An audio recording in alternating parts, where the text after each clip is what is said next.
A few weeks ago, I posted my video review of the Ambernic RG34XXSP, and I love that little handheld. But in the comments section, somebody asked if I could review this guy, the Powkiddy V90S. Now, I'll be the first to tell you that for the most part, I don't really like Powkiddy. A lot of their products, they tend to go on the cheaper side of things, and they sacrifice some of those quality of life features that I just really like in my handheld. But that being said, after having this for a few weeks and just using it as my main go-to for retro handheld emulation, I'm actually kind of impressed with what this thing can do. When it comes to buying this handheld, I always point people to either Amazon or AliExpress. I feel like that's the best place to buy something like that. There are other stores online, kind of like Keep Retro, for instance. But when it comes to Powkiddy's own website, you can find this for $45.99 with a $5 coupon, but you pay $10 shipping. So the total price comes out to about $50. On AliExpress, it's $54.99 at the time of this recording, but with a $5 coupon. So again, it comes out to $50 because there's free shipping, quote unquote. I personally bought this from AliExpress. I have links down below to a ton of other places that you can go ahead and buy this from. But at the end of the day, it's just relatively inexpensive in contrast to the XX line from Ambernic, for instance. Now, I will say that with that, the original Powkiddy V90, the one that came out a few years ago, found itself at around $20, $30 on sale pretty quickly. So I think that this is going to drop down in price relatively quickly as well if we're going to look at how the original V90 performed. But the V90S is an upgrade in many ways. Looking at the specs, you get the all-winner A133 Plus alongside with 1GB of LPDDR3 RAM, which is more than enough to play the games that we're going to be playing on this handheld. And it comes with dual microSD card slots, a 3.5-inch 4x3 screen that's 640x480, and a 3000 milliamp hour battery. Since this only weighs 190 grams, it's pretty light and you can take this with you wherever you're going to be gaming. And the clamshell form factor is just perfect for, well, just traveling and taking this with you out and about. The unboxing experience was pretty typical. In the box itself, you're going to find a little bit of documentation on how to use this handheld, a USB-A to USB-C cable, which I really only recommend using that cable to charge this handheld and no other one. Then there's also the unit itself, and depending on where you buy it, you might also get a microSD card that is chock full of games on this handheld.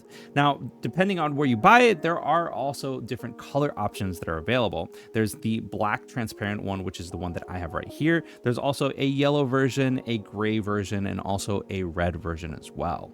Before we dive deeper into what the V90S can do, I have a small favor to ask of you. My friends, they opened up a coffee shop called Lucid Coffee Beans, and I have been a coffee drinker for decades, and I absolutely love their coffee. It's so delicious. Now, this isn't a sponsored segment. This isn't like an affiliate thing or anything like that. But if you do order something from their website or you do go to their local store in Orlando, Florida, let them know that Rudy sent you. It's just, I really love their coffee. They're awesome people and I want to support their business. So definitely check them out. You can order them to be shipped straight to your house, or you can go to the store and get some coffee for yourself. So Lucid Coffee Beans, check it out in the link in the description. Do it for me. Thanks. Now, talking about the V90S in terms of ergonomics and overall how it feels, I was definitely kind of taken aback because this is bigger than what I thought it was going to be. When you compare it to the RG34XXSP or the Miu Flip, this is just, it's a chunky boy. It's got a lot of grip to it, but I kind of like that. Now, I have larger hands. You know, when I met Russ in person, I compared my hand size. Weird conversation, but I compared my hand size to his and my hands are just bigger than his. And, you know, I think it's one of those things that for me, I like, you know, bigger handhelds. It just feels better overall. With the Miu Flip and the RG34XXSP, even the 35XXSP, it felt very cramped, whereas this feels, you know, pretty comfortable to hold in the hands. That being said, because it's a clamshell, it is very easy to take this with you and travel out and about. The lightweight, just the overall design is great. The one thing, which is one of the many features that are lacking because of the lower price point, is that there are no magnets on the top or on the bottom to let the system know when you close the handheld. Therefore, the battery is just draining the entire time. Now, the OS that's here, Batocera, it will eventually know that, hey, it's been inactive for about 5 minutes, so let's go ahead and go into low power mode or whatever it may be. And that's okay, but you know, you have to consciously be able to like push the button to put it to sleep and then close it. If not, if you just close it outright, it's not going to go ahead and actually, you know, just turn off on its own because as you can see, it's still running at full power. Another feature that's missing on this is Bluetooth as well as Wi-Fi connectivity. Now, I know that might not be a big deal for a lot of people. For me personally, I like being able to connect to my Retro Achievements account, as well as updating the OS over the air, and also scraping box art from the internet. It makes the overall experience much better in the long run for me personally. If that isn't a big deal for you, then this probably won't bother you at all. And if you buy this and you get the itch to get that feature, you can always buy a dongle that you can use to connect onto the back of your unit.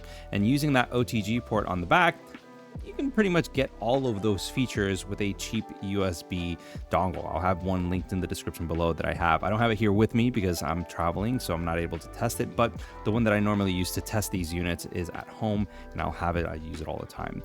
Now, with that being said and done, the rest of the handheld that is here is pretty comfortable. On the left side, you're gonna have your volume rocker as well as a micro SD card slot, and on the bottom, there isn't anything. On the right-hand side, you're gonna get your power button as well as your main micro SD card slot. This is where you put your OS, and then a restart button. And then on the top, like I said, there's that OTG port as well as the L2, R2, L1, R1 buttons, and also a DC port. This is mainly there for charging and nothing else. On the back side of it though, there is a door that you can open up and you can actually access the battery. So if you wanted to change it for whatever reason, you can do so accordingly. Inside, you've got your typical D-pad as well as your start and select and your face buttons and your menu button. Now, one thing that I will say is that the D-pad feels really good. Like, I'm actually kind of impressed at how well this feels, especially for it being Powkiddy.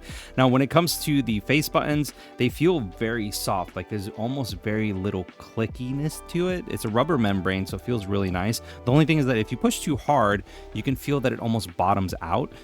This isn't really that big of a deal for me because of how it is, but if you are, sensitive to it and you can't help but notice that whenever you're playing games, then that's something to mention.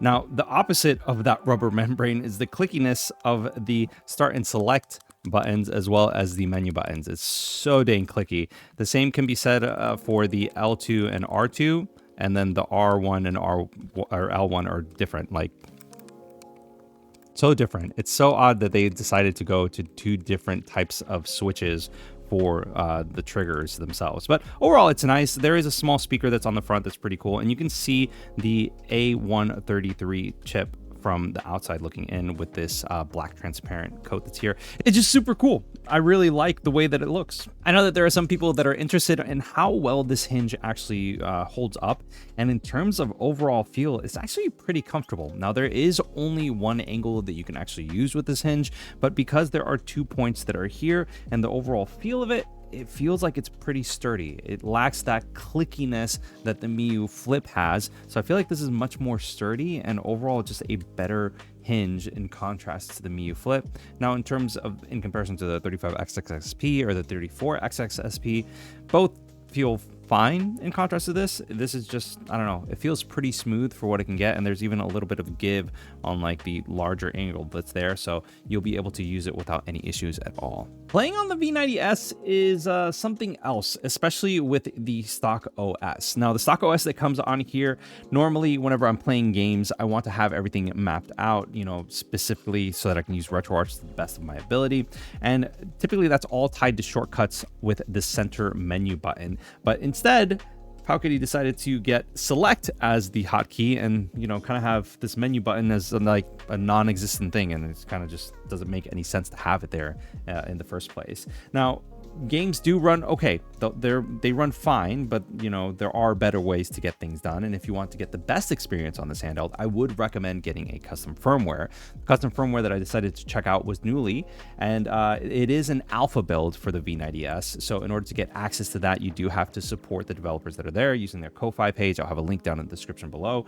And then from there, you get a build and you can flash it onto a card and have that installed. Now, I have a 2-card setup on here for the V90S using Knulli, and flashing it is pretty easy. It's almost like flashing any other SD card that you've ever done. If you don't know how to do that, all you have to do is get a flashing software, kind of like Rufus or Balena Etcher, and literally just target the card that's there. It'll format it for you as you're installing things and then flash the image file onto your microSD card. Once that's said and done, you can just put that onto your handheld, and once you install that, it'll, get everything set up, all of the files and the folders and so on and so forth. Now, for me personally, I like to do a 2-card setup. That way I can just update the OS whenever it's needed. All my games are okay, they're fine. Same with the BIOS files and whatnot.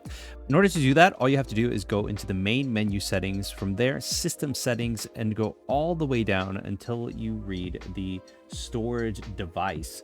From there, all you have to do is put it into any external and then reset your handheld. When you do that, the system's going to look at the microSD card that you have installed, and from there, it'll just populate all of the folders that you need in order to know where you're going to put the different ROMs that are there for your installation. But once I got that set up and running, it was just night and day difference. It was so much better to just be able to go ahead and adjust the things that you wanted to adjust, and everything feel almost naturally. I didn't run into any problems when I was trying out games on Knulli. Everything seemed to run just fine, especially with it being an alpha build. I was actually really impressed with the performance that I saw so far. Now, one thing that I will say is that N64 does kind of chug a little bit on this handheld. So does some of the Dreamcast games that are there. When I was playing Crazy Taxi, everything seemed to be okay, but when I was trying to boot up Sonic Adventure, for instance, it just didn't want to boot up at all. Future Rudy here. So turns out that the Sega Dreamcast didn't have the BIOS files in the right spot. That's why none of the games actually booted up and worked properly. Once I did that, everything else worked properly on Knulli. So just don't be like me and actually put your BIOS files in the right folders. And there are some instances where some PlayStation games didn't run either, but for the most part, everything is okay. If you run into a game where you need to have dual shock support or having those analog sticks, then you can obviously set that up in RetroArch if you want to. For me personally, I didn't want to bother with that. I just kind of wanted to go ahead and play some games and see how it felt. And overall, the feeling and the performance is relatively good. PSP, it kind of leaves a lot to be desired, especially when talking about some of the heavier hitting titles. But if it's a 2D side scroller, kind of like Mega Man X Maverick Hunters, then yeah, that'll work just fine. Everything else underneath that, I'm talking about, 16-bit, even some 32-bit, but 16-bit, 8-bit, and so on and so forth. All of those run really well on this handheld, and overall it feels kind of nice to have that aspect ratio, the 4:3 aspect ratio, on a clamshell setup like this. But is Knulli enough to save this handheld from, well, itself? I don't know. I really don't think so, because just for a few dollars more, you can get much better handhelds that have much better hardware and functionality. I myself, like I said, I like being able to connect to retro achievements, so having Wi-Fi and Bluetooth connectivity is almost a must at this point because I'm just simply used to it. So who exactly is this for? I would probably recommend this to somebody that wants to gift this to a child, somebody that is getting into gaming or just retro gaming overall and wants to have a huge library of games to play on. Aside from that, I can't really recommend this for somebody that wants to play retro handheld titles, simply because there are better options that are out there. And with clamshells being a hot commodity at this point, I would recommend either the RG34XXSP or the 35XXSP, because they're just better overall in terms of form, functionality, hardware, and overall options on things. You just get more bang for your buck. The only real saving grace that this handheld has is the price that's there, because it is so cheap, and I do think that it's going to be cheaper than the listed $45 or $55 that are there. I think that that will truly make it much more appealing to people that are interested in playing retro games on a handheld like this. But overall, despite, the comfort that I have with playing these games in a larger and wider form factor, it definitely leaves a lot to be desired in terms of performance, compatibility, functionality. It's just, I don't know. I kind of wanted more out of it, but then again, $40, like, can't really complain. Now, if you want a lot of bang for your buck, then I would recommend checking out the Anbernic RG34XXSP. And if you want something that has a ton of power and is super easy and beginner friendly, but costs a little bit more, then check out the RG557 from Anbernic. And until next time, guys, I will see you on the next one. Peace.